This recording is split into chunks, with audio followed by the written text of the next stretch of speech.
Spillman, and to my left is my co-host Sean Allen. What's up? Sean Allen, you know what? Every time you say what's up, that reminds me of the Budweiser commercial. Hey, Facebook. They're all the time in there. Well, we got Facebook rolling in at you. So Jerry, Vector, what's up? Elizabeth Jordan, what's up? I thought you were sick, Sean. Nope. If he is sick, he better not get me sick, or I'll punch him in his face. Lovingly, of course. Yes. But anyway, I've been in touring Northern California.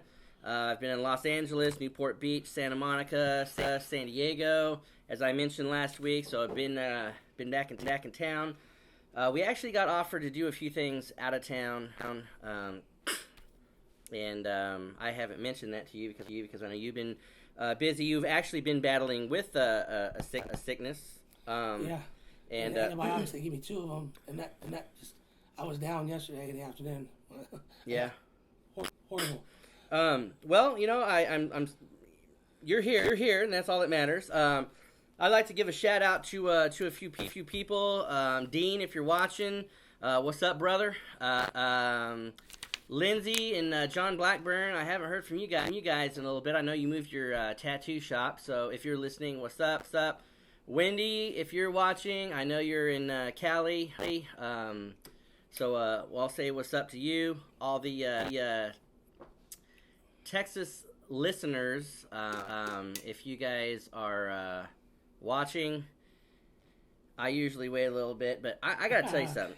I'm gonna pull this picture up. I was covering Comic-Con and this weekend, and of course basketball game, and I'm going to show. Did I show you? I sent you this picture, right? Oh yeah. Yeah. So I'm gonna show you people here, so you guys don't think I'm freaking lying to you. Right there. You can see this cat. Too. Oh yeah, Facebook. Aaron Keith Hammock is on. Right there. There's this cat. Longhorn hat, Longhorn t-shirt on. I had to laugh because in Southern California, I saw Longhorn fans. I even saw a couple of Nebraska Cornhuskers. They're following you. Don't you know that they have GPS on you? They're doing something because they're everywhere I am. I was in a little tiny pub, and I was having I was sharing I bought someone a beer, and I was actually having an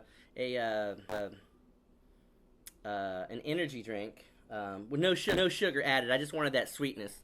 No sugar. I know. I've been talking a lot of crap about them, but anyway, I'm not gonna mention the name of the company unless you guys send me a few cases. That'd be nice.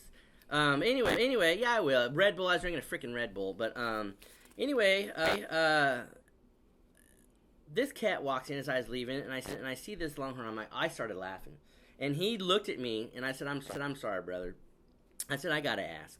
I said, "Are you a Longhorn fan, or are you just wearing the shirt to where maybe someone got you a god awful gift for a joke?" Right. And and I said, and he was with his buddy. I mean, his buddy was like this biker, freaking Viking looking guy. And I said, "Look, man," I said, "do you mind if I take a selfie?" I said, and I explained who I was and what I did. I said, "People aren't going to believe me. Let me just take a freaking selfie." So I took a selfie. There it is. Excuse me. And now, so we've got all this rocking. So I see you guys everywhere. I said this to him. I'm going to say it to all you Texas Longhorns. Double down with the horn with you guys. And I'm going to show Boomer Sooner, man. You guys think, you know, I love you guys from Texas, but I hate you at the same time. October 8th, unless we're in Florida, we're gonna be in the Cotton Bowl, and we're gonna be around all you Longhorn psychos. I was gonna say, what are you gonna do when you go to Texas? They want you to come to Austin already to do a show, and you know they're gonna be waiting for you. They do. They're gonna be packing the house with orange. I will say this. This is an absolute God honest truth, and Aaron Keith Hammock has written a oh wait, good Lord, Aaron. Aaron says, dropped in for a sack silly hello. You having a bad connection on Sean's phone? Okay. Well, we'll fix that connection. Thanks, what's up, Aaron. Titus Smith? What's happening? So anyway, I moved to Austin under duress in 2007. I did not want to, but there was extenuating circumstances. Anyway, so I go to the something happened where I couldn't physically be at the OU Texas game, which is like literally a couple hours away. So I go to this place called Pluckers, and I've talked about Pluckers many times. Pluckers is absolutely by far the best chicken wing place that I've ever been to. Better than Buns. I mean, Buns shouldn't even have chicken wings on their menu after tasting Pluckers. better than anybody. Well, anyway, I walk in there. I've got my OU stuff on. I walk into this place, a sea of Longhorns. There is not one freaking OU person in there. Not one. I'm the only one in there, so I go in there, and I'm sitting at the, now, Wendy, if you're watching, you know Pluckers, because you and I used to go to Pluckers all the time and watch the Yankees game. We'll talk about the Yankees here in a minute. They're sucking with a capital suck. The A's and the Yankees have a lot in common these days. We'll get in on that in a minute. But anyway, this other guy walks in. He's got the Schooner hat on. Well, the Sooners were winning that game, the whole game. And this guy, every time the Sooners won, he would take off his Schooner, he would scream, and he would get it in people's face and laughing at them all around the restaurant doing this. No one. I mean, there was some jaw jacking, but there was no threat of violence or anything like that. And we were all down with the horns, and I was panning back. Now their pints are like freaking German-sized pints, and I had a few of those. But anyway, at the last minute, OU freaking loses the game. This guy starts, whatever. I take off, and then, of course, all the Longhorn fans were like, in your face and saying a bunch of crap. And so I was just like, dadgummit. So I was going to take off my OU jersey and just kind of tuck it away, just in case there were a few drunk good old boys that wanted to get out of hand. Anyway, this guy comes up to you, he goes, no, F that, dude, F that, put that effing thing back on. Let me buy you a drink. He goes, you be proud of your team, whether win, lose, or draw. And he goes, it doesn't matter that you're in enemy territory. And I had several Longhorn fans buy me drinks that day. When I say several, I'm talking a half a dozen or more. I kind of lost count after 6. But anyway, I hung out there all day with them. But ever since then, when I'm not in Austin, I see these freaks around, and they're everywhere. They're like cockroaches. They come out at the most inopportune time. But anyway, so what's up, Longhorn fans? We appreciate you guys watching. I know I bust your balls a lot, but I'm joking with you, sort of. And anyway, let's get into this thing. I will say this: we are going to not only in. We were going to talk about this anyway. A lot of people think that we just do sports. Now, we are our Epic Media Group, a.k.a. Epic News, and then Epic News Sports, and then you're watching Epic Sports Radio. We cover all aspects of news. And I was actually at the Verity Baptist Church covering the LGBT protest last Wednesday and this past Sunday. I was there Wednesday. Yeah. So, you were there Wednesday too. Yeah. How can I miss you? Did you hear the property manager? I did. Asked him to leave? I did. And well, no, they highly suggested that they leave because their lease is not up until March, so they can't really do crap legally about it. But they strongly suggested, which I'm sure people could make things a little. Now I know this. There's a lot of people from the community that saying we're going to be here every Wednesday, every Sunday, so something will happen. But we cover all news. Just to let everybody that have been asking us questions, that have seen us out, actually, we go, hey, we thought you guys just did sports. No, we do news as well. So you guys could follow us on Twitter, Epic News Easing for our news, Epic News Sports on everything else, whether it's social, Facebook, Twitter, Instagram, anything like that. Epic News Sports, and you guys tweet us live. Your matter of fact, I'm gonna show you guys here.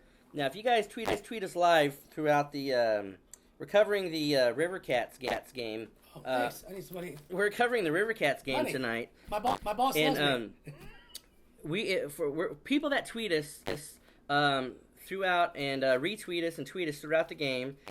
I have a stack, and right here, more than a few. I've got a few $100s here in 20s.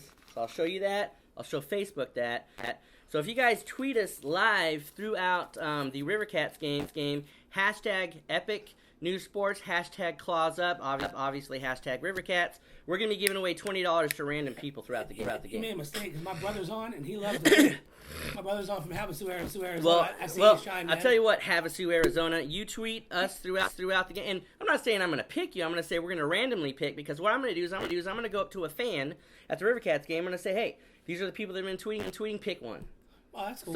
So that's going to be objective. So it's going to be unbiased on my part and your part. I'm going to go up to a fan, probably, I don't know, I'm going to find a fanatic.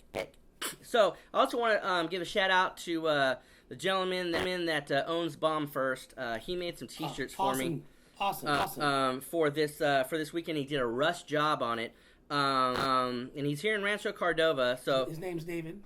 Yeah, David, and if you get a hold of me, Twitter, and I will give you his information, and you let him know that you heard about him on Epic Sports Radio, and he will hook you up. So I appreciate you, brother, big time for you came through me big time on that with the T-shirts, man. It's such a rush order. Anyway, now let's get to the one of the biggest subject matters that we're going to be talking. This pains me. This pains me. What we're about to talk about. Oh yeah, well, pains me bad. Well, we were at the NBA finals. Now, I do not know what happened to the Warriors. Well, Elizabeth says, Sean, you don't look sick. So, well, that's a compliment, I guess. Well, thank you. So anyway. I don't know what happened to the Warriors when, I mean, all year they were busting it, and they beat the record for the most wins in a season, and Steph Curry beat the record with the most three-pointers in a season. I think he finished with like 405. Yeah, And when it came to the playoffs, they even struggled in the playoffs. Now, granted, I will say this: Steph Curry did have an injury, but I will say this. And I was talking to Dean earlier. Dean's from Michigan, and he grew up playing hockey. Well, that's one thing that Dean and I have in common, because I played hockey myself. I played hockey in Vegas, and I played hockey in Oklahoma City. And I won a championship. And there's a thing called a hockey team. Imagine that. It is not a hockey person, it is a hockey team. So, I understand that Steph Curry got injured, but you cannot piss and moan when one player gets injured and you go, oh my God, we're not going to win now because he's not on our team. No, it's called... You win as a team, you lose as a team. And in baseball, football, those main two sports, baseball and football, it's called next man up. This guy goes down, next man up. That's why in football you got first string, second string, third string, and there's been times. I mean, look at Tom Brady. I mean, he was second string, and dude got hurt. He went in, played the game. Rest is history. Next man up. So when Steph Curry got hurt, I heard all these moaning things, and I said he's a good player, but he's not the only player. You've got Draymond Green. You've got Klay Thompson, Sean Livingston. There you go. In game 1 and 2, to proof it is a pudding, Curry had horrible games in game 1 and 2, and they won as a team. Livingston in game 1 came off the bench with 20. Klay Thompson stepped up. Draymond Green stepped up. I, for the first time, felt like I was watching that this title run was going to be a team-oriented one. Because last year... Yeah, we called it in... Well, you called it in five. That's what you thought. I called it in 5, in the NBA suspending Draymond Green, I think, screwed me in game 5. Well, But they nevertheless, they just did not seem like the same team in games, in the last 3 games. Yeah, no, they didn't. And you know what? I think when they kicked Curry out of the game, and when they kicked Draymond Green out of the game, I think they would have won that game. But it is something that woulda, coulda, shoulda. You can't. Now, fast forward to you guys, meaning the Warriors. You guys were up 3-1. Now, shut your pie hole when it comes to moaning about, anything, because you had to close it out in one game. You had a chance. Now, you let Cleveland come back and win 3 in a row. The first time this has happened in NBA history. Right. Now, I could talk about my conspiracy theories. Well, And I'll put that on a side note here. But you're up 3-1. You could have closed it in Cleveland. You didn't. You dang well should have closed it out in Game 7 in Oakland, your hometown, and you didn't do that. Now, I will get into stats and everything a little bit later because I got a few things I want to talk about with the Cavs. And first, before I get into stats on what Curry did and did not do, and and all that, but I will say this right now: the Cavs are the first team in NBA history to come back from a 3-1 deficit. Period. Right. Now that is largely in part. Now I will say LeBron did step up, but if it wasn't for Kyrie Irving, they would not have won the championship. Right. Now, I'll rephrase what I said earlier. Games 5 and 6, the Warriors were not the same defensive team. In Game 7 now, their defense came back, and their offense was doing okay because they were never really behind very far in that game. It was a very short distance. But my thing is that when he got to 89 in Game 7, yeah, and it sat for 3 minutes. Neither team scored. It was 5 minutes and 16 seconds in that game, and nobody could do anything. They couldn't score. They were trying to do layups. They couldn't hit outside shots, and neither team. And then all of a sudden it got down inside 2 minutes, and then I was like, if they don't do something, they're going to lose this game by a shot. Mm-hmm. And then when Kyrie Irving hit that 3-pointer, I was like, that's it. Now I will. And I always say this to people. You guys see me texting and tweeting throughout the show. I'm actually answering tweets and texts, so I'm not ignoring anybody. So I just want to, because a lot of people still ask, "What the crap are you doing on your phone during the show?" And so that's what I'm doing. I tell people I answer them during the show, and I'm a man of my word. So I do answer these cats. So probably want to do that. And but I do want to say that I do want to say that. Where did Curry go? Your big, star, the MVP of the league. Where did he go? Where'd he go? I don't know. His shooting definitely wasn't. Draymond. If the Warriors would have won Game 7, Draymond would have once again been the MVP like he was in Game 6 last year. Because Draymond hit 32 points. He was on like the green light was go. I don't think he missed but one 3-pointer out of all the shots he took. Every time he put it up, it went in. But I don't know where Curry was trying to play he was doing the assist thing. Yeah. But I just don't understand. They didn't seem like they could pull away in Game 7 like they pulled away in all the other games that they won. Right. I mean, Game 1, Game 2, all those games that they were winning, they were pulling away. When they won by 33 and they won by 15, in that game they won by 15, they pulled away 4 times. Yeah. Cleveland pulled up on them and they smashed and gone. I don't know what happened. I don't know if it was loss of focus. As far as conspiracy theories go, we can talk about that. I do have my what happened in the last 3 games of the series with the referees. I know that they're supposed to be critiqued after every game.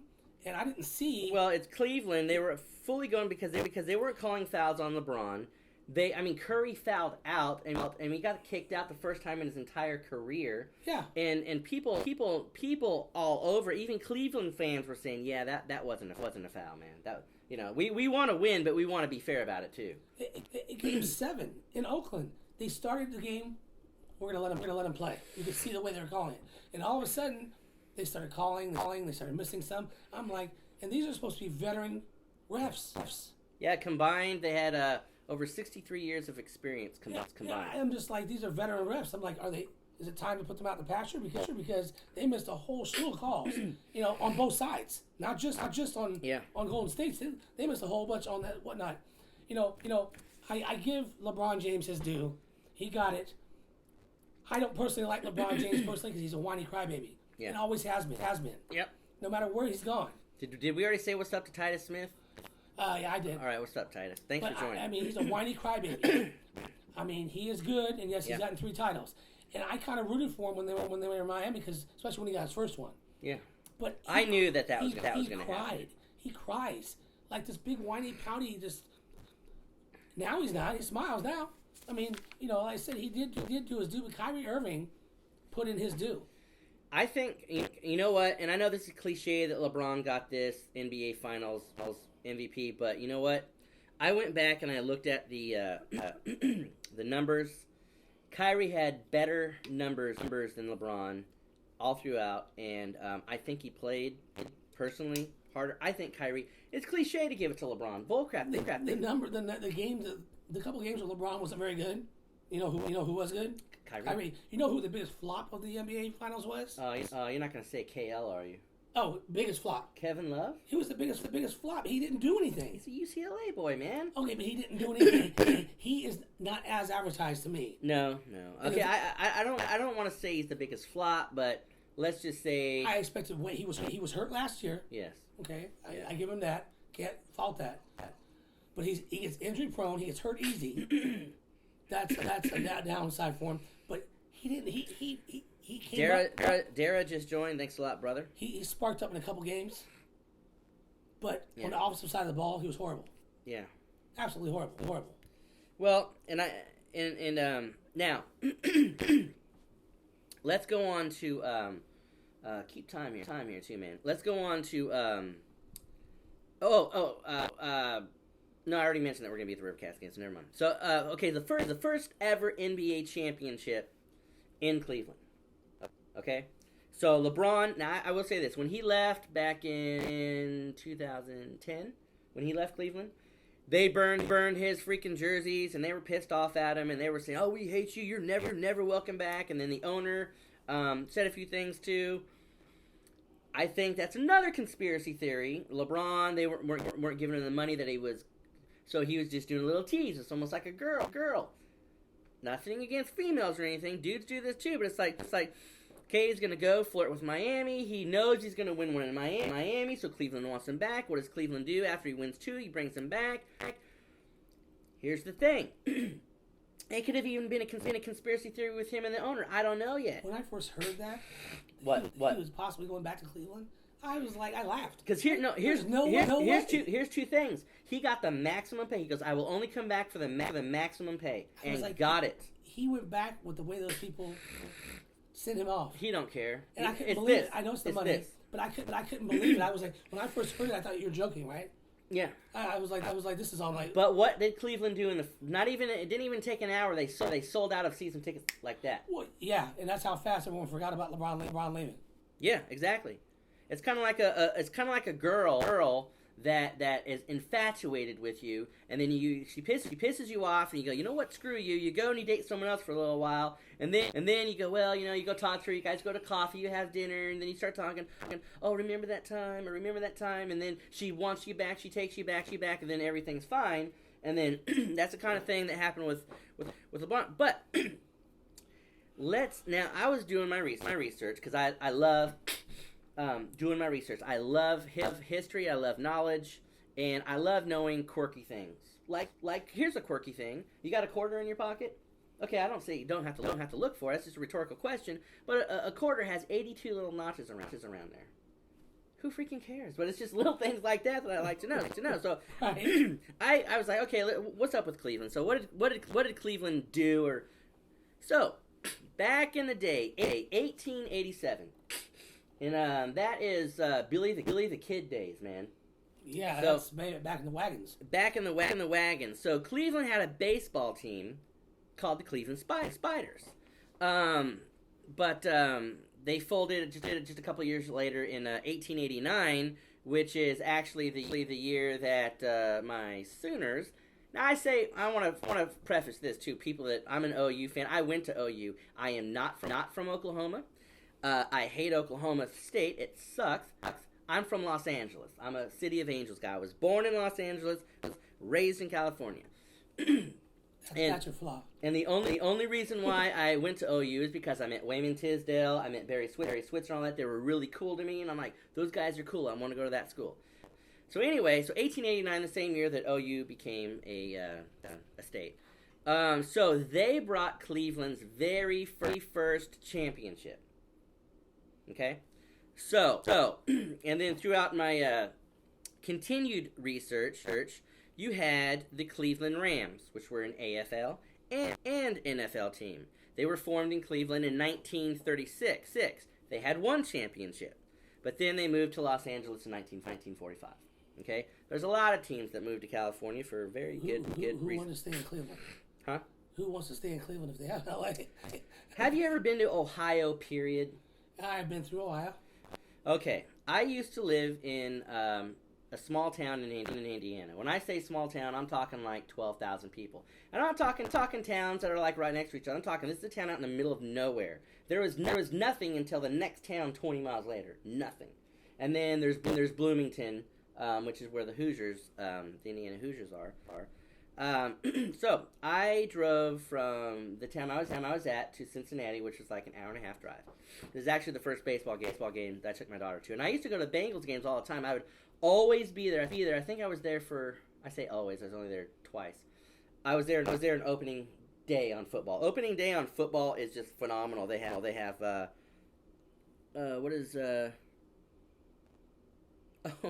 Dara says the coins have ridges because banks used to shave off the silver for their own profit. Well, there you go. Dara, one of our viewers, just educated us on why they have ridges.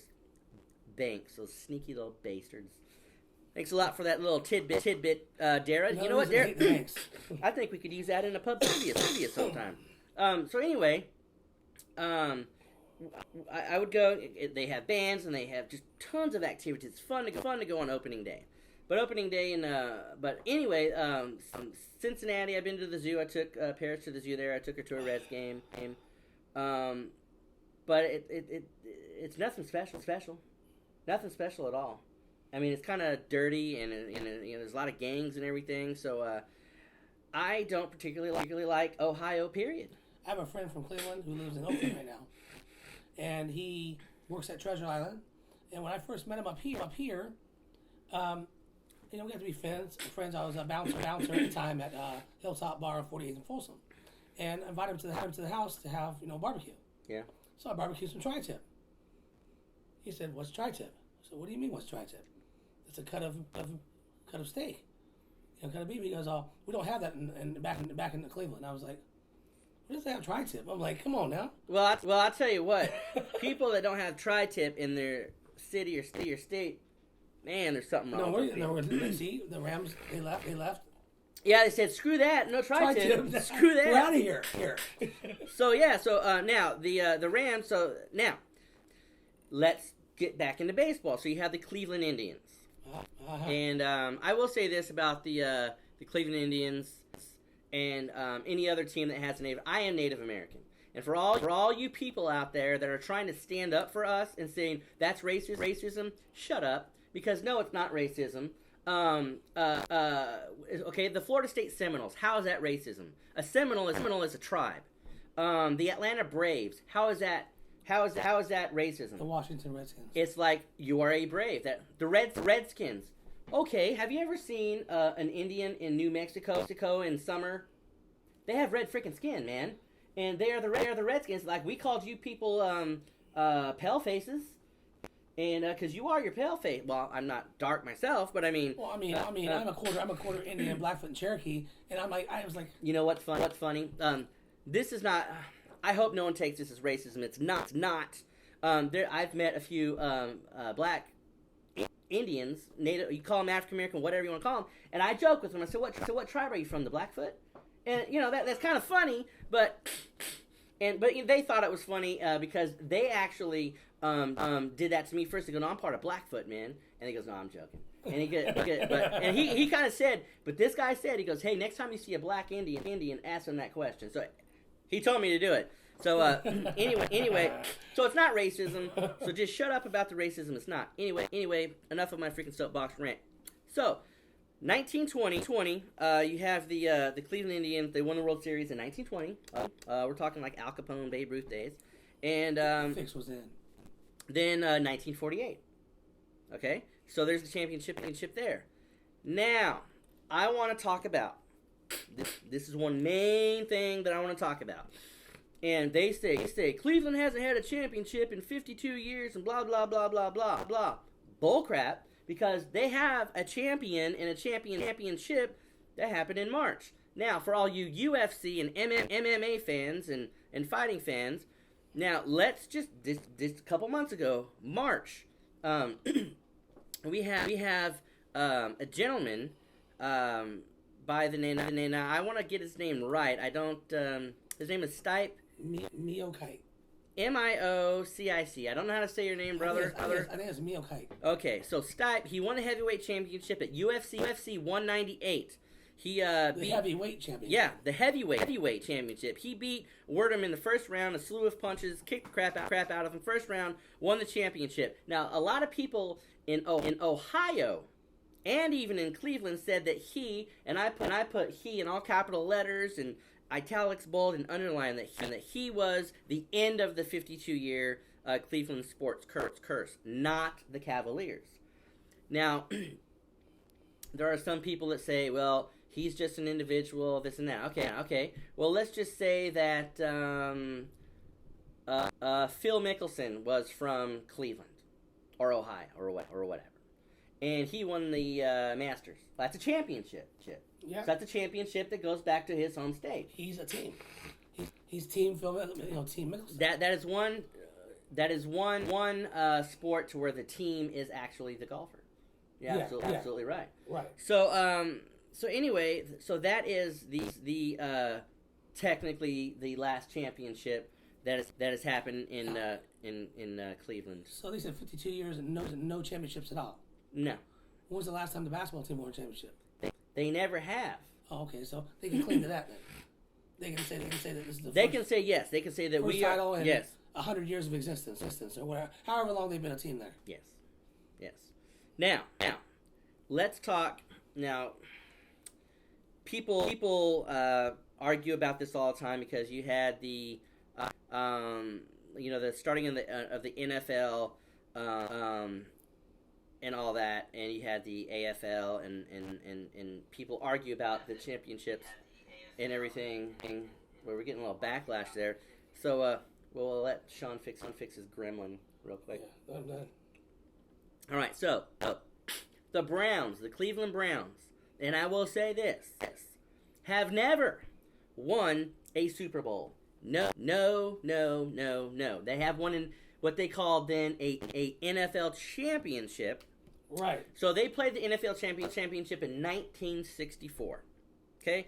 The year that my sister was born. And Julie, what's up? I know you're not watching. You're out there traipsing about the mountains of I think she's in Oregon right now with my daughter and my parents. Anyway, so 1964 they played the Baltimore Colts and they beat them 27-0. But that was not considered a Super Bowl. No. The very first Super Bowl ever played, the Super Bowl one, you can go Wikipedia it, Google it, whatever you want, was played January 5th, 1967.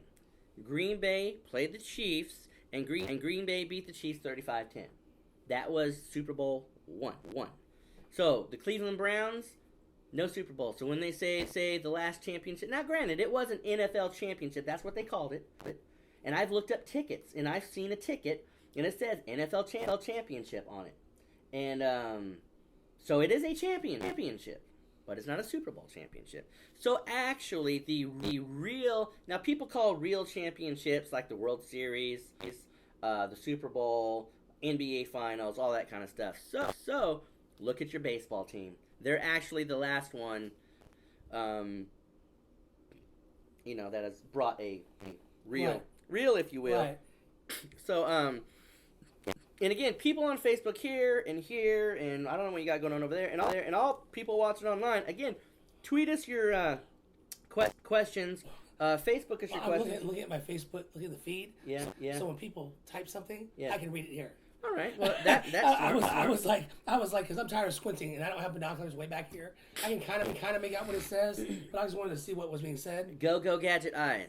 Yes. So now the Browns, forget about. Jim Brown was doing all his stuff, and God bless Jim. But anyway, so in 20 more years, they'll be talking about Jim Brown 100 years of running. Yeah, no kidding. So now after we did this tirade about that, let's talk about the game on Sunday. Now, I must say that the first half was a very good game on both sides.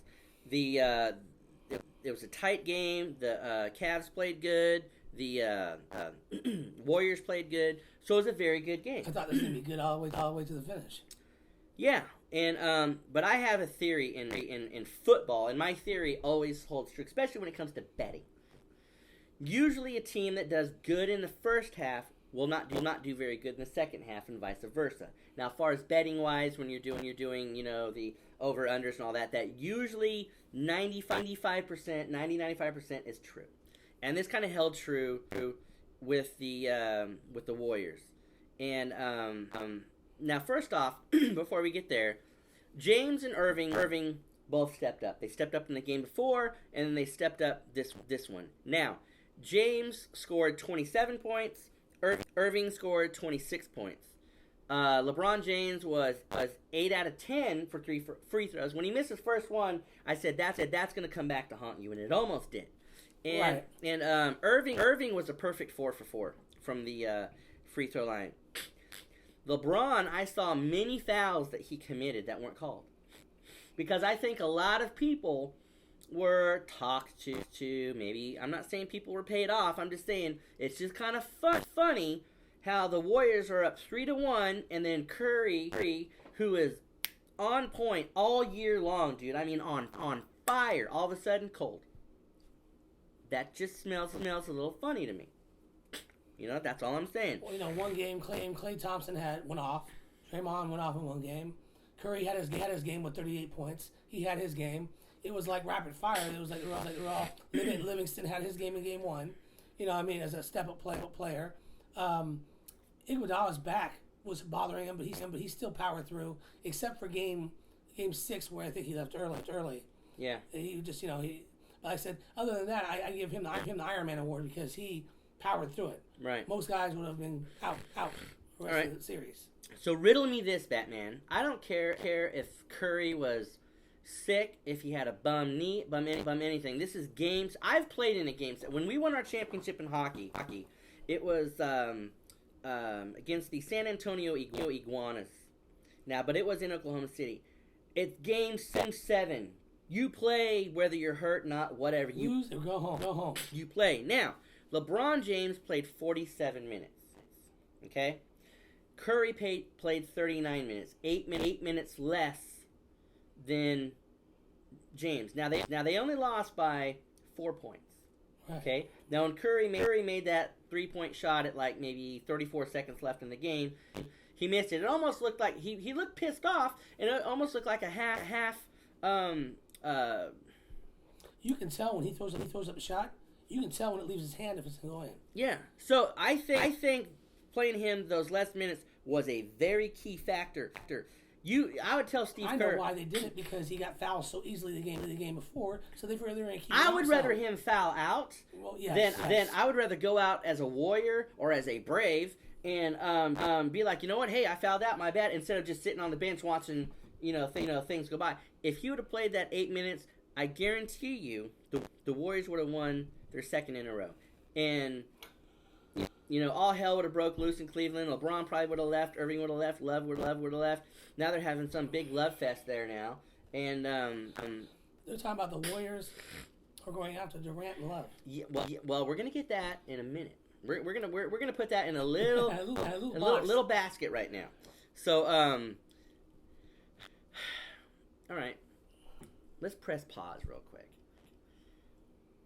You kind of disagree with my conspiracy conspiracy theory, I believe. So I want you to tell me why. As far as what? As far as I think these games were freaking fixed, and to a point to where I say, hey man, let LeBron win this for Cleveland. It's been 52 years. You guys won last year. Make it look good. This and that. Oh, hey, this city, if we play here, do you know how much money goes into a city when the game comes back to that city? I'm not saying it happened. I'm just saying that's my personal theory. I'm not the only one that thinks like that. I'm just saying that's me personally, because when I watch sports every single day, dude. You know that. I watch ESPN. I'm there live watching it with my own eyes, and I see someone and I see someone play hard and I watch them. I watch the intensity, and then I see him almost like back off a little bit. I'm like, what are you doing? If any games were fixed, as far as the refs, that would have been last game. It would have been the Draymond Green. It would have been games 5 or 6 or both, because that was the most.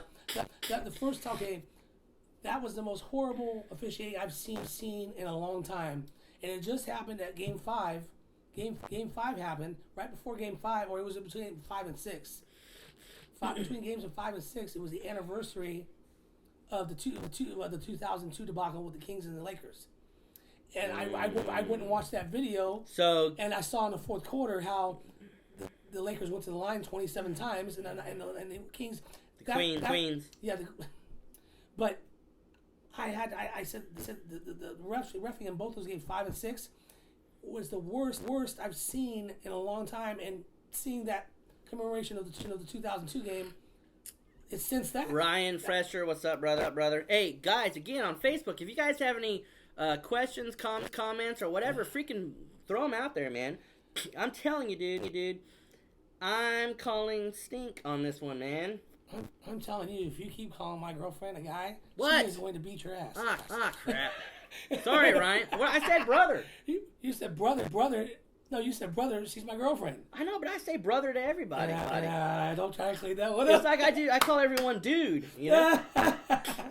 Anyway, what's up? No, but what's up, Ryan? All right. So anyway, no cupcakes for you, buddy. When she makes cupcakes, you're gonna miss out. Is it gonna be those cupcakes? Well, no, she's got her KitchenAid mixer. Yeah. She goes to town when she makes some cupcakes. You just did a promotion for KitchenAid, man. Well, hey, we better get a mixer for that. So, all right. So I'm gonna tell you what, though, man. Because me, I do my investigative stuff, and I talk to, and I make a lot of phone calls. It's very suspect. I mean, it is very, very suspect. I'm trying to remember. Was it 5 or 6 that had the worst? Which game was it? It was 5. Yeah, 5. It was like there was probably 30 fouls, 40 fouls in a whole game, and probably all but 8 could have been called against Cleveland. Yeah. I mean, it was bad. I mean, yes, they missed ones on Cleveland, but what I couldn't understand, it was that game that LeBron cried the most. Yeah, and you know what? I'm gonna give a little. Serious? We're gonna talk a little bit later about LeBron's crying, but yeah, I believe. Oh yeah, I know what you're gonna talk about. So we have Jameson Stevenson just joined. Thank you, brother. What's that up there? Is that someone calling? Oh, that's Jackson Hewitt calling me. Oh, hey. All right. But anyway. But I did at the end. I was a sportsman about it, and I give a congratulations out to LeBron, and you could go look at his Twitter feed, and you could see that I said, hey, congratulations. A win's a win. Doesn't matter what I think or anybody else thinks. A win is a win. So. Yeah, I said. I mean, we can all gripe about how it got there. The thing is that. Do we have to hit X on that, or so it'll just stay there? Yeah, we have to hit X on that and then hit resume. All right, ladies and gentlemen, give me just 1 second, and I'll be right. Keep talking, brother. Well, our technical assistant is sleeping. Yeah, or drinking that wine. Yeah, incubator. Yeah, drinking that wine. Sorry about that, folks on Facebook. We're back. All right, so James says, "What's up, boys? What's up, Jameson?" So, hey, if you got questions, ask them. Okay, anyway, so LeBron, yes. So let me jump back to Curry. If I met LeBron in person right now, I would congratulate him on winning the title. As much as I hate him not getting it. No, you know what I would do? I would congratulate him on getting the title. You know what? Being a media person, I would say, why do you freaking cry so much? No, I wouldn't do that. You know what I would do? I'd give him a little basket of various cheeses. And he'd be like, what about some clearance? I would say, here's some cheese. And he goes, what's this cheese for? I go, that's the cheese to go with your wine. You're whining. No, I mean, no, not talking crap to him. I would say, why does it, if it's not what it seems, and you're going to tell me it's not, why does it seem like when I watch, every time you go in there, when you're not fouled, and you're clearly not fouled, you come out with this balled up face, and you're crying to the refs? Why is that? I mean, I would ask him in a very professional way, because that irritates the crap out of me when I see him play. I'm like, it's just like he's an overprivileged player. They just because he's LeBron James should think that the foul should be called more times when he's in the key than when Curry goes in. Kobe Bryant was almost the same way, because if someone just kind of touched him a little bit, but he was playing like a a crazed crack addict. And I won't take anything from Kobe away with his titles and all that stuff. But just because you win titles, and for anyone, LeBron, Kobe, just because you win a title doesn't entitle you to have privy to be called. But a lot of reporters will tell you, and a lot of announcers will tell you, he's not going to get that call because he is LeBron, or he is Kobe, or he is Jordan, or he is. They give them, unfortunately, and I have asked refs, and I won't mention anybody's name, but I will say, hey, why? And I'll pose a question, and they say, it is what it is. It is. We give them a little bit more leeway because of who they are. The fans love them, and we want to let them play. And but I'm like, but you call it on somebody else. The same exact thing. My father pointed out to me that one of the refs remember the foul when Curry swatted the ball out. He came out this way. It was all ball. Clearly all ball. And they called a foul. The ref who called that said, whenever he was across this side of the court, and he couldn't see what Curry hit on that side. He said when they see someone swing down like that, even though he got clear outside, the ref was outside, they're always going to call that foul. Even though he was out of position, how are you going to call that foul? You know what I think? I think that the owners and Kit Gamble joined. What's up, Kit? Hey. When I think that they should let an NBA, if it is a game-changing call, to where you think, say that was a game-changing, there was like 10 seconds left, and it was that could have been a game changer. They should let the coaches do a challenge, if you will, to be like, no. And if they would have looked at that, they would have seen all ball. That play right there was a momentum changer. That's what I'm saying, though. But I'm talking about a game changer, like if they're like down a basket or something like that. So, hey, kid, I'm doing good, brother. I think they need another one or two refs on the floor. Yeah. So they can't say that anymore, because if there had been a ref on this side of the court, okay.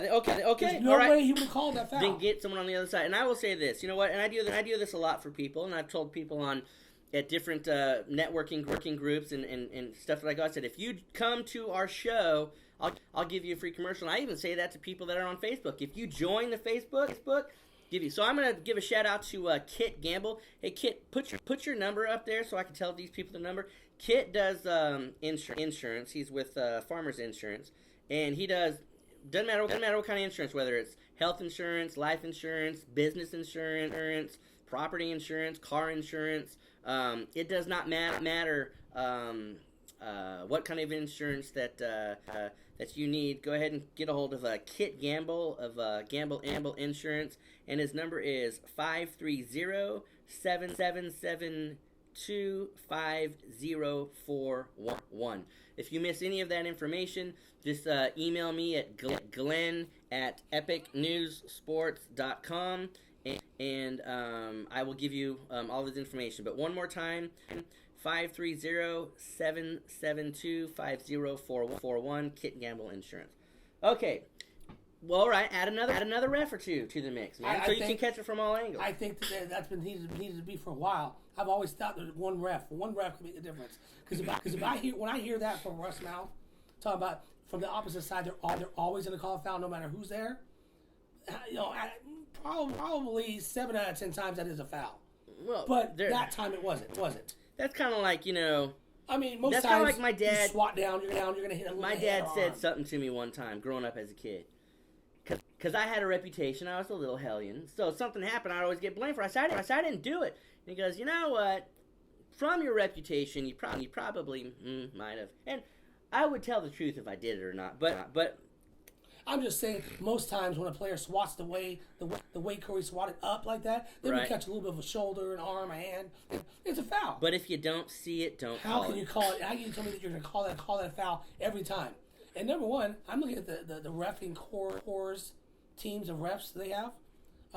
They need to get some youth in there, because a lot of these refs are on the backside of. Well, I will say this. I don't remember his name, but it's a bald-headed dude, and he looks like he's 150 years old. But that guy's a good ref. Oh no, he is. I'm not saying all of them. I'm just saying there's some that when you see that a certain refs on the court, there's gonna be questionable calls. Yeah. I don't know if it's because of age, or eyesight, or what. But we need some youth in there. All right, so let's talk about the suck factor of Curry's three-point shooting at Game 7. I mean, this guy is usually, and I'm not saying that you have to be on point every single game. I'm not saying that at all. But more times than not, I mean, I've seen Steph Curry shoot a three-pointer, 15 feet behind the arc. I mean, he was 4 for 14. 4 for 14 three-pointers. Now, if he would have made one more, just one more, that would have been a game changer. And if they would have done better in free throw shooting, that they would have won the game just on those two things. Just on free throw shooting, they lost the game because they missed like 5 free throws. That's the game right there. So now, all right. So Steph Curry, MVP. All right. Of the season. Of the season, he was the unanimous MVP. Now I'm gonna give him the MSP award, most sucky player, and I say that, and I know he's a good player, but this is why I tell people don't look at stats. Numbers mean crap, because I'll tell you why. Now, he had 30-plus points per game all season long. He's the most consistent. What people were surprised with, he's the most consistently great player. He averaged. Now, he only had 17 points in the game. Less than the 30-plus points that he averaged all season. What's up with that? I don't know. I said in the regular season, I only saw one team that shut him down. And that was one game. The Spurs shut him down. 2 weeks later, he came back and he scorched them. Yeah, for 42. But you have to be consistent. Now, again, even if he would have had, I think if they would have played him that extra 8 minutes, even 2 minutes of the 8 minutes, could have made a difference. So and again, like I mentioned, the last minute shot that he made, or excuse me, that he attempted. The 3-point, it was just kind of a lackadaisical 3, and it would just kind of boom. They were in sync as a team the first 2 games. The rest of the series, they struggled to get back in sync. They were in sync the first 2 quarters of the Game 7. Okay, you know what? The Game 7, the first half of Game 7 was the first 2 quarters that I thought they were more in sync than they have been since Game 2. All right. But that was the most. And then they struggled the whole second half. You could see them on certain plays. Oh, by the way, what you didn't mention about other ways they lost this game, I know for a fact there's 3 layups that they missed. Oh, yeah. 3 layups, that's 6 points right there, plus the 5 free throws. That's 11 points right there. Now, they left on the table. I do not understand how. Now, I played basketball in high school, and I played around on the practice squad in college. And obviously, I mean, it has nothing to do with height. I'm 5'11", and it has nothing to do with that. But I mean, I was an aggressive person. I got in a lot of fights on the. I always fouled out all the freaking time. Right. So that just wasn't a sport for me. But I'm like, a layup is an easy basket, dude. You're right there. You're just laying it up. You know why? I mean, even at the, well, heck, we were at the celebrity basketball game. Now, granted, these are people from other different sports and whatnot, but there were a couple of basketball celebrities there. Terrell Owens was a beast on the court. Well, he dropped 24. Oh my lord! Other than whining a lot, he whines. Yeah, well, we'll get into that here in a minute too, because I do want to talk about that game and him in specifics. But it's a layup. Now, it's a hard. I don't understand how you can miss a layup, especially when you're 6'6" and you're basically just. Tyree makes layups. I watched a lot of his layups. He runs up to the side, left-handed, goes left-handed, and he throws it up, and he puts a spin on it because it hits right here, and you're like, how is that going to go in? And then it spins and comes right down and down. And I swear, it looks like a layup hook shot because he throws it up with this type of backspin he puts on it. It kind of spins like this, and boom. I mean, and so he can make layups like that. But you can't make regular layups. You're putting right in. Yeah, I mean, come on, man. And there was just key last minute shots. Now Draymond Green, to me, was the star of the Warriors. He missed 2 of those three layups. I understand that, but let me just give you some numbers here. He might have missed those 2 layups, which would have been 4 points, which would have won him the game, or would have tied the game. At least tied the game in overtime. Now he was 1 assist away from a triple double. He had 15 rebounds. He had 9 assists, 32 points. He was on fire from 3-point land. Oh yeah. They win that game. He's the MVP of the game. But Klay Thompson and would go. He would drive the basket, and then instead of take the shot, he would pass it back out, or he'd come out and pass it instead of taking the shot. Now, if he would have taken the shots, that would have been a different story. So I think they shot themselves in the foot. So, but again.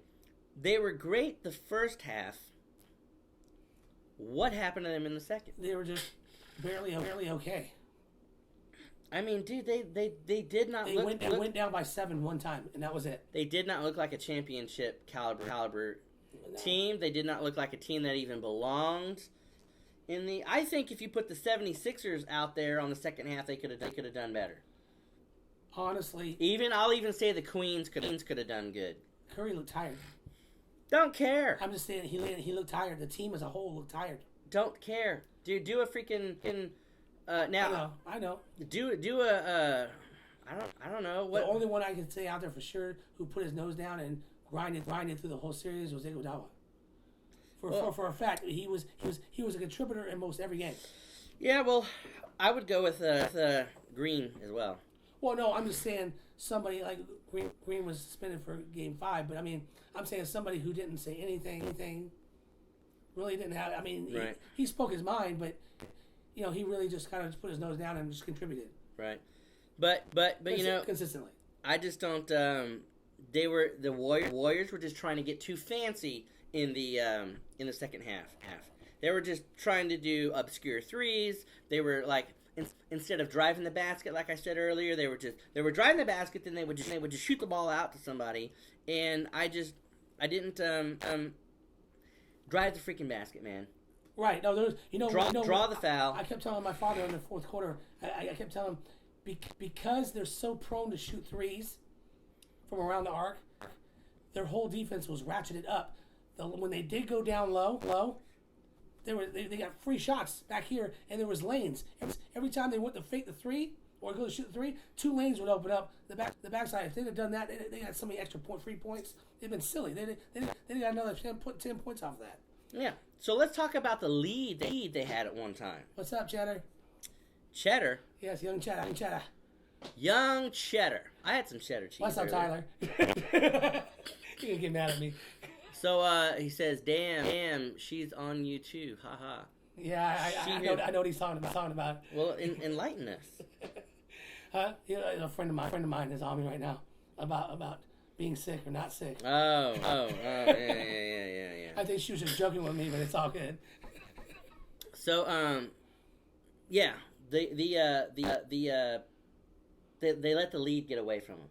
At one point, Cleveland went on an 11-0 run. Towards the last minutes of the game, how do you let that happen? You got a full court press these guys the entire fourth quarter. You got to full court press these guys and make them work for every point. I mean. But in the same turn though, They went on an 11-0 run, and then the Warriors came right back, went on a 14-2 run. And I'm like, what is going on here? Well, it's like, it's okay. It's your turn, guys. Go ahead. Yeah. So now let's talk about Mr. James crying. Now I watched that. Now at the end of the game, when it was done, he went down on the floor and he started crying. I immediately thought of Michael Jordan crying. Now, I understand the whole why Michael Jordan was crying, because his dad passed and all that kind of stuff. But that's a whole other story. And again, I have a conspiracy theory for that, too. But, anyway, LeBron almost looked around like he said, okay, is anyone looking? Okay, now let's go and cry. So the attention was on him, and people's hearts are melting, and I think it was a scripted. They keep flashing at Cleveland when people are going crazy. I think it was an acting job. His crying. I do not. It seemed very staged. What do you think? It did seem kind of suspect. I was like, because I saw him walk this way and he's looking around, and then all of a sudden he drops to the ground, and I'm like, what is this, a scene from the movie? Also, the coach was crying too, profusely. But I think that was legitimate. I do too. I think because he was down 3-1. He was under a lot of pressure, and he probably might have gotten fired. But yeah, that I think was legit. That I think was legit. But LeBron, come on, man. So now they're all back in Cleveland. They're having their love fest. They're partying. Did you see Dwayne Wade made a surprise appearance? I did. To root on his buddy? I did. Now, do you think that Irving and Love will do one of two things? They will say, hey, we demand more money, or will they leave Cleveland and search out somewhere else for more money? I don't know. Is Kyrie's contract up? You know what? When it comes to I don't think Kyrie's going to leave. When it comes to they're going to certain, make sure they lock him up. I think the manager's going to make sure that he is as happy as LeBron financially. Right. Love's gone. But when it comes to contracts don't mean anything. You don't have to play. I've seen many football players not get what they want. They're like, I ain't coming to freaking spring training. Well, right, but I'm saying I think Love's gone. Either way, I do too. I think Love's gone. He's going to go to another team. If he doesn't go to another team, I think they'll trade him because. And I don't know if his contract is a year-by-year basis or what. I think he goes to another team. Does he go to the Warriors? I hope not. You know what I mean? Unfortunately, I see someone like the Kings picking him up. Honestly. The Queens, yeah. I see some. Kevin Durant is probably going to the Golden State Warriors.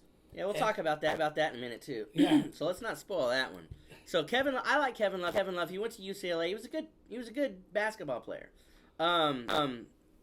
He looks more like a Alaskan cave dweller than he does a basketball player. I'm sorry, Kevin, but you do. All right. So LeBron. Okay, so he's got the trifecta. He's got 3 championship rings, 2 with Miami, 1 with Cleveland. Well, here's I got a question I'm going to put right here. But here's the question I want to ask right now. Do you think he's going to win another one, or do you think he's done? Well, it depends what happens with the team. It depends who if Kevin Love exited. It depends who they replace Kevin Love with. It also J.R. Reed, Tristan Johnson, Thompson or whatever. These guys, are they going to stay part of the team? I mean, what happens with Are they? Is Love going to leave, and J.R. Reed going to leave? And they're going to be it's going to be Kyrie Irving and LeBron James and someone who replaces Kevin Love. It depends on how that team, the ownership's going to have to, and the coach, they're going to play the cards right to get the right players to bolster their bench because they need some help on the bench still. All right, so let's fast forward. Let's say he gets into the Hall of Fame, which we could pretty much guarantee. I saw a post on Facebook that had the first 10 appearances of Jordan's career and of LeBron's, and all the stats that LeBron has is better. He surpassed Jordan, right. Except for one. No, here's my question. He's lacking 3 titles. Here's my question.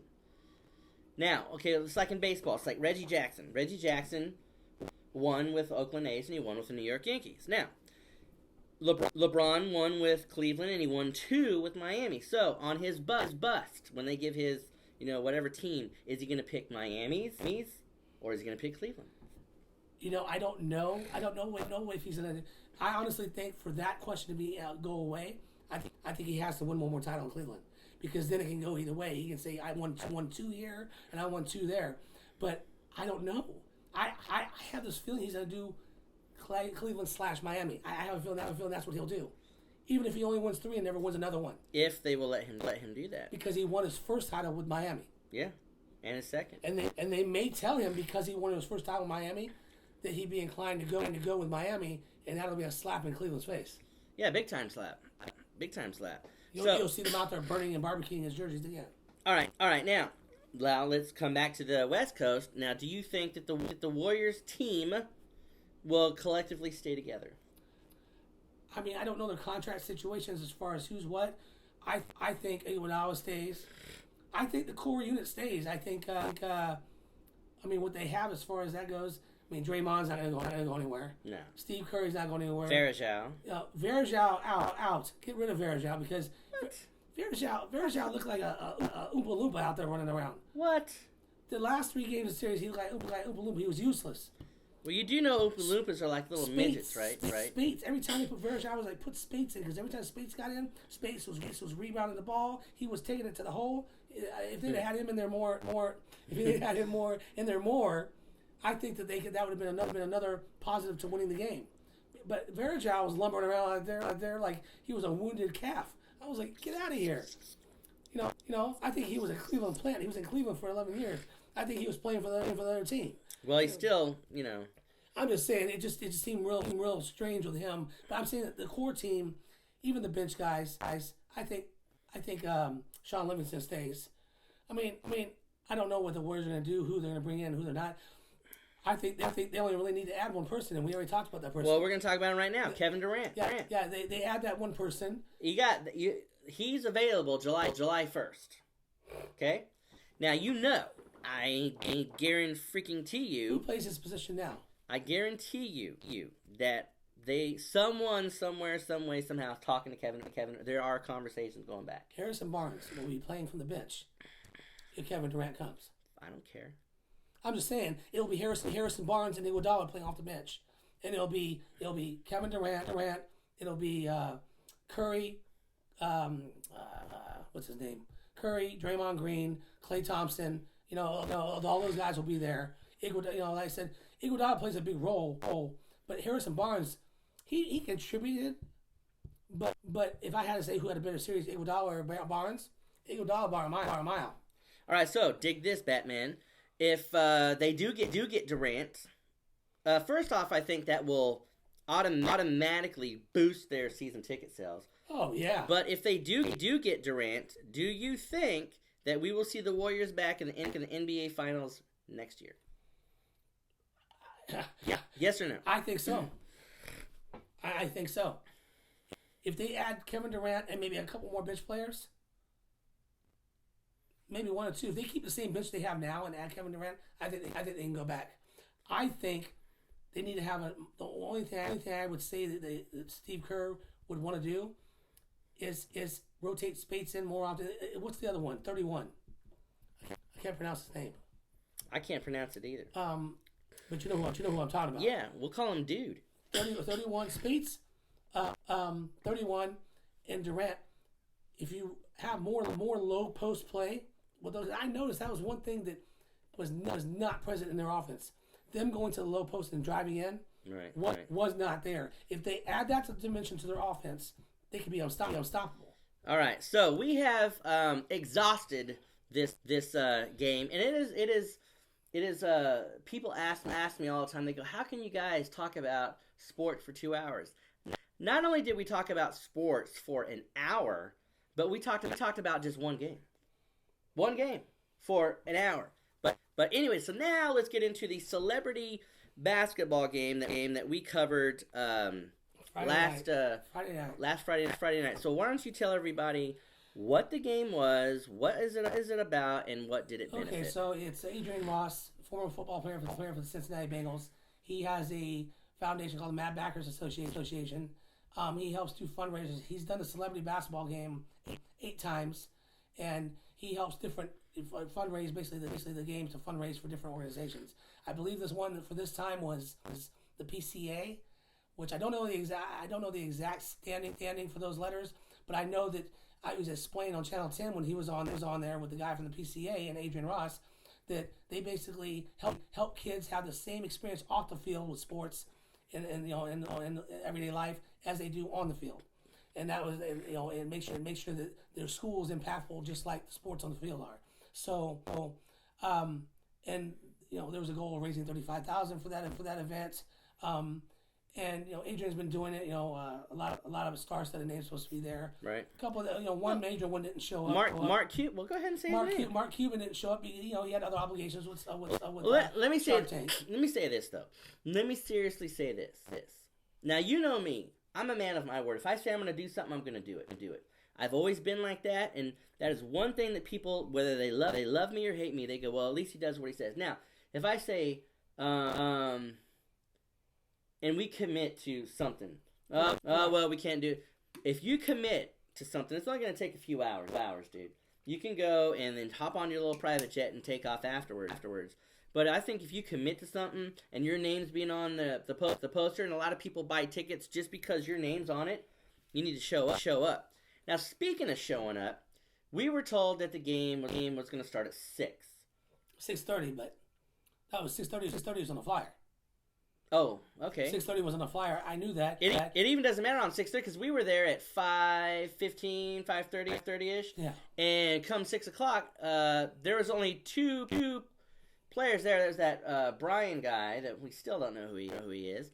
And Shaq Barrett was there. And so there was but they were showed up late. Now, nothing against this has nothing to do with Adrian Ross or anything, but I think that a lot of the things that was going on was a bit unorganized, if you will, and there was a lot of don't knows, and so. But with events, I have to say with events like that, I've been part of events, not the celebrity basketball game, but bigger events like that.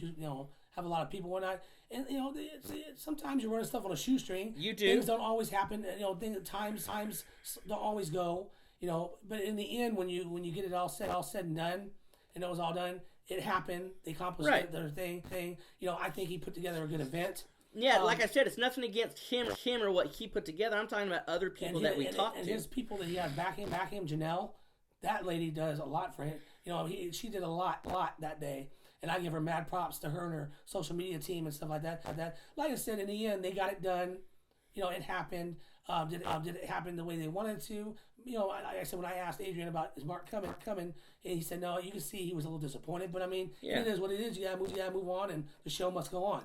Now we talked, and I know I did personally too. I talked to a lot of, pretty much almost all the players there, and I will say this: Terrell Owens.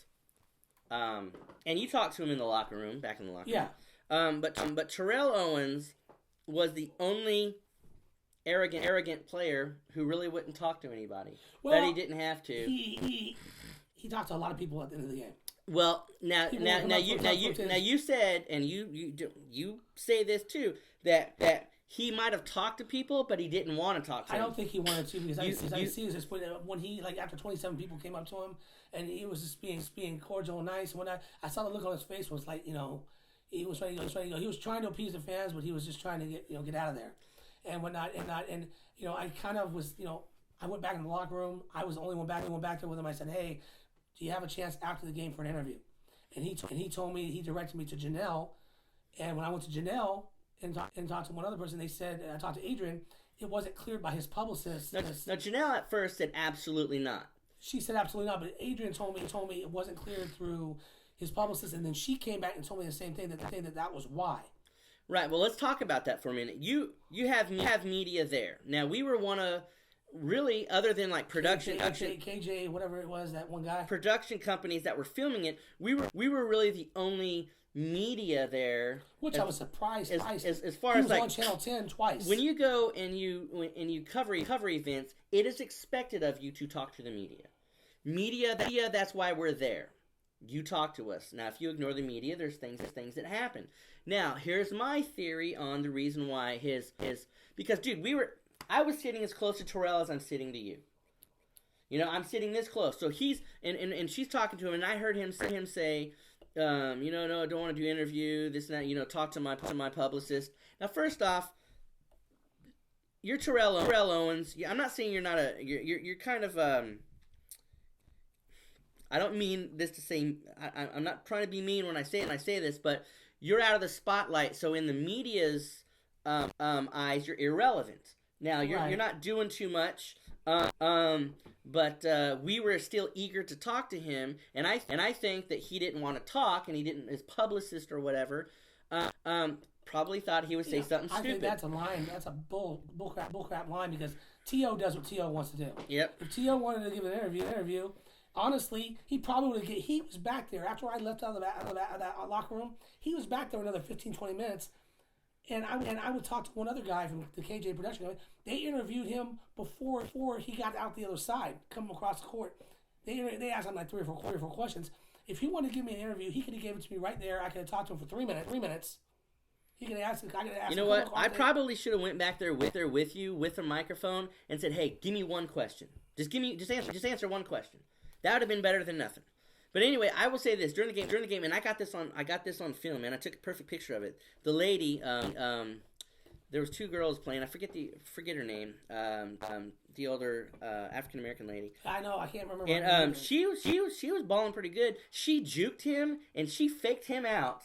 I got that picture, and then she scored the points, and right. I thought that was funny, man. But I will say this on that note. I will say this. Terrell Owens can play basketball. I always thought when he retired at 37, I thought, darn, if he'd explored it, he could have played basketball. I mean, he scored. Now you say 23. I thought he scored 25 points. No, I thought he scored 24. Okay, you say 24. I say 25. Yeah, well, we're in the same 20 something. How's that? Yeah, and he was the only player that even came close to that. Right, and I mean, he did ball, but I mean, I think they only lost by 2 points, and they were down as much as by 18. I think he took the game a little too serious because he was like, the whole foul thing, and then when the ref was trying to do something, he was like, "Come on, ref, come on!" And he's wanting the ball, and he was just freaking out. I'm just like, "Hey, bro, take one of those like blue little Valium pills, man, and take a TO pill." So. But I think he took it a little bit too serious. So back on the relevancy when I talk about that. Do you think Terrell Owens is still relevant in the game, in sports? I mean, no. You're thinking. You're thinking really no. Is. You don't want to say it. I don't think he really is. I mean, the last thing that I saw him on was a Celebrity Wife Swap. That's just funny. And he was on there, and he specifically said on there that he intends every year to try out for 2 to 3 teams. He's physically a specimen. He still is a specimen. Do you know what I would say to him if his hands are not there anymore? You know what I would say to him? I would say, you know what, Terrell? I'm gonna be the owner of the Raiders. Okay. Let's just play that game right now. Let's step in fantasy land, and I'm the owner of the Raiders. I'm gonna say, you know what, Terrell? I'm gonna give you a chance. I'm gonna write out a specific contract. If you break any of these rules, you don't get paid. You get paid $1. But if you break any of these rules, that's all you get paid is $1. You void your contract. Now I'm gonna tell him, don't act like a bitch. And don't be a diva, and don't be a crybaby. Don't do this, that, and the other thing. Go out there. You want to prove something to me? You want to play football? Let's do this, and let's not have all the freaking the circus that you're normally used to having. Because I promise you, Terrell, I am not going to put up with your attitude. I'm not going to put up with anything. You want to play football? Show me. Don't freaking tell me. Here's real life though. Was it last year or 2 years ago that Des Bryant went out for the rest of the season? Was it last year? Well, you know what? Des Bryant. No, Des Bryant went out for the season. Either it was last year or the year before. And wait, can we just say something about Des Bryant real quick? What? He went to OSU. I don't care. Terrell Owens' manager called Jerry Jones as soon as that happened, and said that he would be willing to work, whatever he wanted to sign him for to play out the rest of the year. If anybody was interested or anybody thought he could still play with his hands, because the reason why he got cut from Buffalo was because he kept dropping Right, balls. but he also did play for Dallas, and so there's some stuff that Jerry Jones knows about him that he didn't want to deal with anymore. Right, but he obviously that shows you that Jerry Jones is willing to figure something else out. Other signs Terrell Owens, because physically Terrell Owens is beast. Yeah, he looks good. I'll give him that. But that's about it. I mean, you could be. I'll tell you what, man. And I won't mention her name, but she's a Hollywood actress, and she's super hot, super total California super hot. Back in the day. But her attitude sucked. Made her look ugly. Her insides sucked. I mean, she was a terrible person. But on the outside, she looked good. But it's the same thing with Terrell, man. I mean, yeah, I just did not like the arrogance, man. And there was a lot of arrogance going around and a lot of things there. But anyway, you're gonna get that with anybody anywhere. So let's kind of put a little blurb on the NHL. Now, this is one thing I do like about the NHL. The championship. And I will say this, and Dean, if you're watching, you could agree with me, and I know you will, that the Lord Stanley Cup is the hardest trophy to obtain in sports. Period. And hockey is more of a grueling game than football. But I will say this: in hockey, you have 3 lines. And you're usually out there on the ice for a couple minutes, and you come in and they switch back and forth. Anyway, but when you win, you get the Stanley Cup, and each player gets a certain amount of time with the cup. They could do whatever they want with the cup. I've seen. I know there were when I was there in Dallas when they won the Stanley Cup. I mean, I know one of the guys took the cup and he made Jello in the cup, and he went to some pub or something, and everyone ate Jello out of the. They travels the world and does all these things. It's kind of cool. That's not what I want to talk about. What I want to talk about is the NHL is trying to get has been trying to get a pro team in Las Vegas for many years. I take that back. Vegas has been trying to get a pro team there for many years. So back when the Expos left Montreal back in 2004, they were looking at Las Vegas for a home.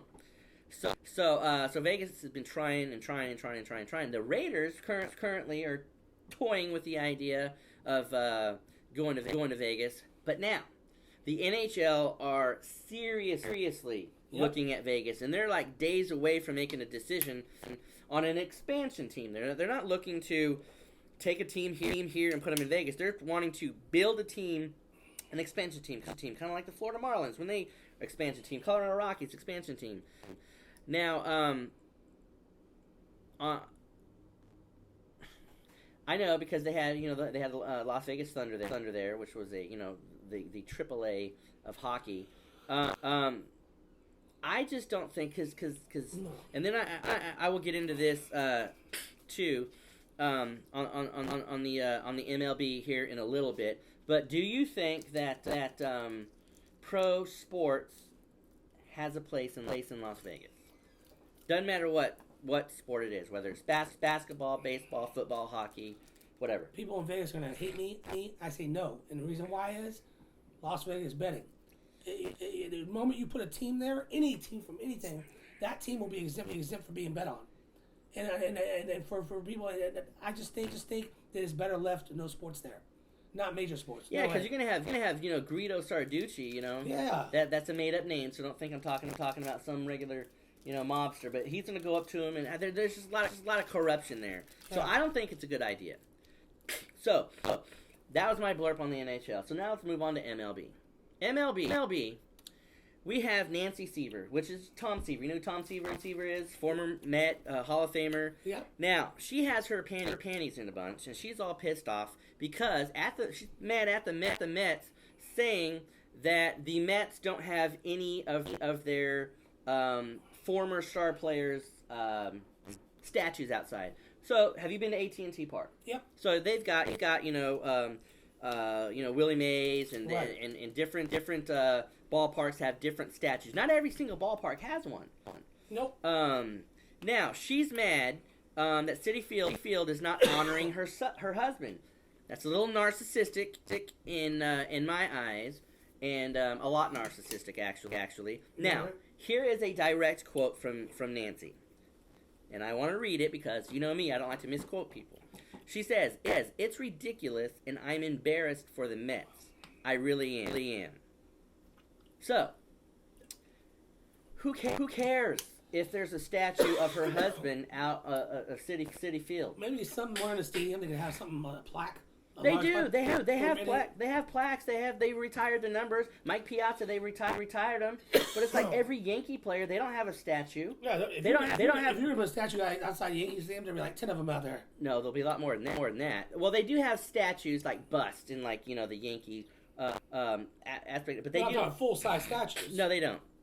There'll be like 10 to 20 of those darn things out there. There would be, and probably the most famous one, obviously, well, two of them would be either George Steinbrenner or Babe Ruth. What about Mickey Mantle? Well, no, I'm saying the two biggest ones. Well, right. But then yeah, you got Mantle, you got Maris, you've got Yogi Berra, you've got Reggie Jackson. Yeah, I was saying you put Reggie Jackson out there. You can put Reggie Jackson in front of where the A's play too. Yeah, you can. And well, from that aspect, you got Ricky Henderson. Yeah. He played for the Yankees. He played for the A's too. Well, which he's still with the A's. As a coach. So anyway, Nancy, you. Go find something better to do than complain about whether your husband. If you want a statue, why don't you go pay an artist something and why don't you put it in your front yard? Put it in your front yard. There you go. Or why don't you go make a use some of your money and go add on to a ballpark and a park somewhere in New York and put the statue there. If you're that narcissistic that you want to, In every game you can open the drapes and put it out on the patio. There you go, man. Roll it out there with wheels. So now let's just stay in New York, and we played on this. What in the heck has happened to the New York Yankees? Your Yankees are just as good as my A's are. Right my now. Yankees, but I will say this: my home team, the Los Angeles Dodgers, they're sitting 5 games behind the who? The Giants. The Giants, but okay, there's still more games to play. But now the Yankees. I'm going to spit out some stats to you here. But they're sitting second to last, so they're almost dead last. But even though they're 31 games win, 38 losses, that sucks. Alex Rodriguez, I think, is getting $23 million this year. It's either 22 or 23 million. And a lot of times he'll stand and watch the ball. He'll strike out looking a lot of the times. And he swings the bat like a drunken sloth. And I think he's going to be the biggest bust in baseball history. No, not history. Well, one of the biggest busts. He's won a championship. $250 million. Yeah, he's won a championship. That's all you could say. Yeah. But anyway, yeah. I want more than one title. I would personally get rid of him. But anyway, but the Yankees, they're only 6 games out of first. That's a good thing. So as a team, the Yankees as a team. They have the pitchers. They have a collective 4.31 ERA. Collectively, some of them are high, some of them are low. Now they have allowed 613 hits, 293 earned runs, and 86 home runs that they've allowed other teams to have. Now, I will say this about baseball. There is a butt ton of games in the year. So you can have a sucky first part of the year, and then come after the All-Star break, you can kind of ball to the wall, and you can make up. 6 games is pretty easy to make up. Actually, I'll say teams like the Giants, normally they have a horrible first part of the year. Yeah. And they're actually, so if trends are trends, and the even years, all the even years, they've had excellent second half. If they have an excellent second half to go with this first half, I don't know what to say. Yeah, so on the Giants, and I will say this. I say this all the time with you. You're dyslexic and you're freaking. I'm a Bay Area representative. You're a Bay Area rep. I understand that, but pick a freaking team. But anyway, the Giants pitchers. Now the two top pitchers in the Giants organization. Bumgarner and Cueto. Now, when I will say this. I will root for the Giants. I really will. I've been to when they're playing anybody but the Yankees or the Giants or the Dodgers. The Dodgers, yeah. So Bumgarner has a 1.85 ERA. That's really good. Cueto a little bit higher, 2.66. But they've both been lights out. Yeah. And I think that Cueto was a very good pick for the Giants to do. And Samardzija, I mean, he can kind of The games that Cueto played in, the Cueto's won. If they didn't have Cueto, I don't think they would be. Yeah, and they'd have half as many wins. Cueto is fresh off a World Series win too. Yeah. Now, keeping on with the Giants, they are 45-27. That's a really good record. Now they are 5.5 games of the Dodgers. Now, and I said this the past several shows. A lot of times when the Giants win, the Dodgers win. When the Dodgers lose, the Giants lose. So it's kind of hard. Yeah, hard to make it round. They've been about 4.5 to 5 games behind constantly. Every once in a while they creep up a game and then they lose a game. Yeah. So they're staying about the same, which some people would say, "Oh, that's bad." But well, for the skipper for the Dodgers, probably say if we just hold fast and wait for them to screw up and we play hard, just keep winning. We can just make up a little ground as we go. Just keep winning, and that's what the Dodgers are doing. The baseball season is a marathon. It's not a sprint. Right. Well, it's kind of like. Well, I better not use that language. I'm saying it's like a 26-mile marathon. A full marathon. You got to pace yourself. Yeah. But speaking of the Dodgers, they are on a 5-game win streak, and they're still not catching up to the Giants, but they're inching their way just a little bit on that aspect, and I think that the Dodgers need to pick up a couple more key pitching staff, and I think their pitching staff is not as strong as it could be. No, it's not, and their defense is not as consistent as it should be. No, it's not. Now let's talk about the Oakland A's. Now, heartburn. That's all I'm saying. I will say this. I grew up. I don't want to say necessarily an A's fan, but I was a huge Ricky, and I always used to tell people that I was the white Ricky Henderson, because I played like I was a good freaking baseball player, man. And you can go and look at the archives of like the Orangevale News when I played for the Orangevale A's, and I had the base stealing record of that year.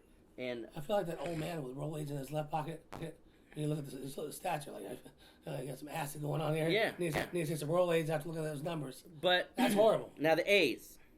All right. Now you thought that the Yankees had a crappy pitching. A's ERA is 4.65 ERA. Now here's where it gets a little interesting. Now I'm going to back up again because I used to go to A's games all the time as a kid with friends of mine, and that was back in the day to where we could just drive up there and go to a game, and I watched Ricky Henderson play a lot, and I actually caught a ball there one time. I jumped in between two people and caught it, and of course pissed them off. But anyway, the A's, out of 2,379 at bats, they only have 596 hits, and the entire team total batting average, .251. 251 batting average. It's horrible. Horrible. I can go out there and at least do that. Me and you together go out there and do 300. Oh yeah. So the A's, though, here is where it's killing them. They are 29-41, kind of a flip flop almost of the Giants' record. 12 games out of first place. Yeah. So, how do you make that up? Well, the A's are doing like they always do. They always have a crappy first part of the year. And then they usually have this marathon. The years that they've done good, they end up doing the opposite of what the record is now, but better. Right. So we got OJ Brown joined. Hey OJ, welcome to the show. I want to get you on the show, brother. I know we've been talking back and forth about getting on the show. So let me know your schedule and let me know what's up. Let us know what's going on with you right now. So stay tuned because we're going to be talking UFC and boxing in just a minute. But my last thing on baseball is baseball commissioner Rob Manfred says that Vegas is a viable choice for an expansion team. And here's what he said that kind of boggled me a little bit, and I kind of wanted to slap him with a wet noodle. And he said that the city's gambling industry would not be viewed as negative. Baloney. What's going to happen is all these different entities, baseball, football, hockey, basketball, all looking at Vegas. It's going to take one of them to step up and say, nope, this is why now we're not going to do it. Now, the NHL may actually go ahead and do it, but you know what? Out of all of them, probably that's the team that will go. You know why? The NHL needs that, though. But NHL, compared to the other entities we're talking about, they're a non-factor. Yeah, but here's the deal, though. Here's the deal. How many people watch the NHL finals compared to the NBA finals? Well, you'll be surprised. You know what? To answer that question, I will look up those numbers for you. But you will be surprised of the world numbers and the. Now I'll tell you what. All of the city, there's more people that watch hockey in Chicago than watch baseball. Okay, let me rephrase. On betting, what's more a hotbed? Hockey, football, or basketball? Oh, football by far. Okay, and who's next? Probably basketball or baseball. Yeah, because you have all those little quirky little. My point being is we're talking about Las Vegas. Right, Out of the four sports we're talking about, they're going to be the least betted on, so they're not going to be. It's not going to be as intrusive. Right. Any of the other three, I don't know. No, I don't know. The Raiders, and then they can make me look stupid and be like, well, the Raiders are moving to Vegas. I think Raiders are doing what they've always done. He's doing the same thing as Daddy did. They're jacking around. He tried to use then. He tried to use Sacramento. Yeah. He tried to use San Antonio and LA to pit those cities against each other, against Oakland, and it didn't work. In the end, they're going to build a stadium in Fremont probably. You know what? Here's what I think. Same place they're going to build an A stadium. Remember that? Right. Yeah. You know what? So I don't think that. And that's one thing too that I think the commissioner, as well as a lot of these people, they say what they're told to say. They say what politically correct, and I'm gonna get into that here in a minute. But now we're gonna step into UFC and boxing. So I for a very very short time, I managed or talked to about. No, I didn't manage. I talked to them about managing them. David Allen Wright, MMA fighter. Now. MMA guys, and we know a lot of them, and they've been on the show and boxing and everything. They're fighters. They're not whiners. I need to plug that in real quick. And people such as like this guy David Allen Wright. I mean, he does more crying than. Hold on a second. He does more crying than fighting. Now, I had to talk him off of a ledge a couple times because he would say, basically crying about what's up, Chris Becker? Crying about, no one likes me, no one this and that. I'm done. I'm not a good fighter. This and that. Oh, that guy? Yes, that guy. The guy that said you were relieved of your duties.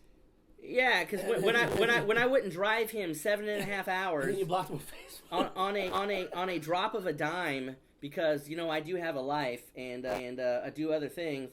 And, he's crying about, well, I'm not, because there were several fighters that he was talking about when he was on the show, and they called him up and they say, hey, we'll meet you out somewhere and we'll fight right now. And he kind of chickened out of that. He's all talk and no action. And when we saw him fight at Thunder Valley, it was almost like watching an amateur fight that didn't know how to fight MMA, that I think I could have picked anybody out in the audience that would have done better than that. I don't want to be associated with anybody those fighters that drop out. Yeah. I don't want to be, and he seems like one of those guys. No, he is, because he will make your reputation go right down the toilet. He is. I mean, he was pissing and moaning about this fight that was coming up at Gladiator Challenge in Southern California, and he talks a big game, but he's not training. He's grow up here, pal. Yeah, grow up here. That's all I gotta say. So I'm done with him.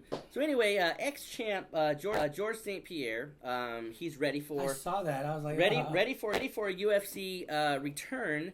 But this George St. Pierre, when he was going on to be interviewed, his people, his publicists and everything was telling him, don't say this, don't say this, don't say this, say this. And George basically said, you know what, I'm not a kid. He goes, I know what I'm doing.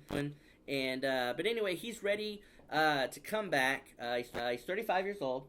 The guy is still in phenomenal shape, and so he had a 25-2 record and held the welterweight title from 2007 to 2013. there was a bit of controversy back in 13 about performance enhancing and all that, and he got pissed off about that and testing and all that kind of stuff. So he kind of went on hiatus for a little bit, and so he's ready to come back. And I think he's a dominant force in the UFC, and I think that he will grab up championships again, and I think that he will. What weight division is he fighting? Welterweight. That's what he fought in. So now, I believe it was the Conan show. I believe Misha Tate was recently on, and I really like Misha Tate. She's a cool chick. Now I think it's funny. She questions Ronda Rousey's mental toughness, because she says, and I quote. I'm going to read this again because I don't like misquoting people.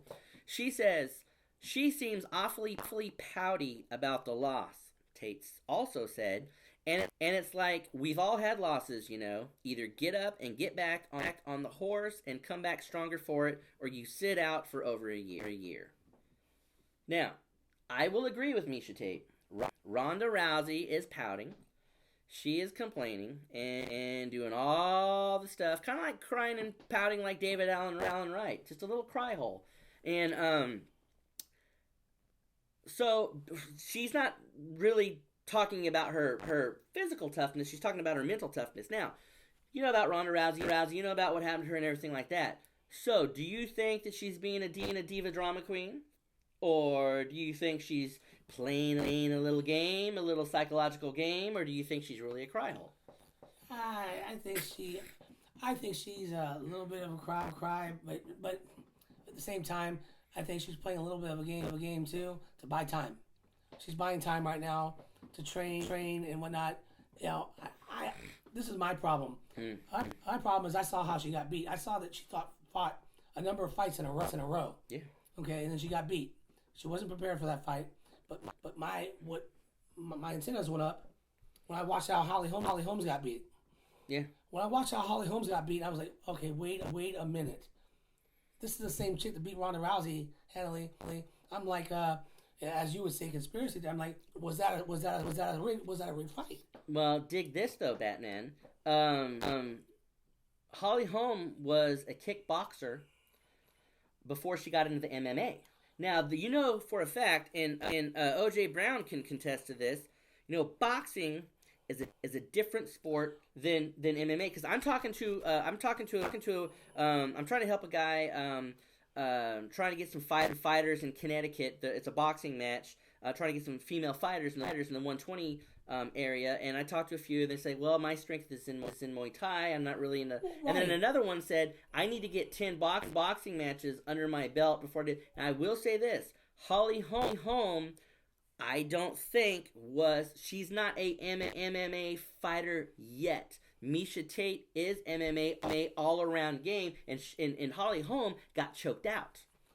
Well, right, but what I'm saying is that I thought she got handled pretty handily in that fight, Holly Holmes. Yes. But you watch how she beat Ronda. What was it? Because Ronda's third fight in 3 months? No.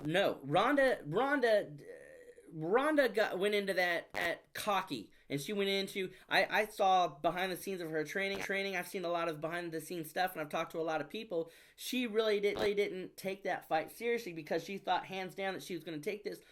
Ronda doesn't have a good ground game. When she takes you down, a good stand-up game. When she takes you down, her ground game is where it's at. Holly Holm kicked boxer. She was punching her in the face and kicking her in the face, right? But if Ronda would have got Holly on the ground, it would have been done. Misha Tate is all around, and it's like if you take Floyd Mayweather, put him in the ring with Conor McGregor in the octagon. Conor McGregor will kick his arse, okay? But the flip side of that, if you put Conor McGregor in the ring with Floyd Mayweather would slap him around like a dirty doll, okay? So, but what I'm saying is, it is totally two different things. Right. So Misha Tate handled her business. She goes, I know that she has a good stand-up game, so I'm going to take it to the ground. So she's playing that game. So I think that. But no, I mean, you can have everyone's entitled to their opinion, but as far as if you get a boxer into the ring with the MMA fighter, the MMA fighter is always going to win, except with the Ronda Rousey thing, you know. So she needs to come back sooner than later. I would say, and fight a good fight. They're gonna milk it, dude. They're gonna milk the time, and they're gonna be like, they're gonna milk it because what they're doing is, and I'm gonna say this too, that I'll talk about that in a minute. But they're gonna milk it because they want to get a grandstand. So we got about 15 more minutes here because we got to get to the River Cats game. So we got to get packed up for that. But I will say this on the last couple things that we have to talk about on the UFC. Michael Bisping, one of my favorite fighters, is he plans on doing 2, maybe 3 more fights, and then he's gonna retire. So he's 37 years old, and he's actually England's boy, man. He's the England's first UFC champion. So I mean, they love that guy there. I mean, that guy's never gonna have to pay for another drink the rest of his life. So in his career, 36 wins, 29 of them by knockout, 16 by submission, 4 by decision. So those were his wins. So his losses, 9 losses. So he's been knocked out 7 times. Damn. Okay, and he's been submitted twice and lost by decision once. Which I always think it kind of sucks to win or lose by decision. I mean, I know that's kind of some of the things that happen, but I also know there's a huge conspiracy. We could do a whole show on. Matter of fact, I think we should one time on conspiracy theories on judges and all this kind of crap. But and I will say this: the last thing about the UFC. Now we're going to be watching the UFC, and let me just say this for all you people out there, pay-per-view viewers. Now the standard definition.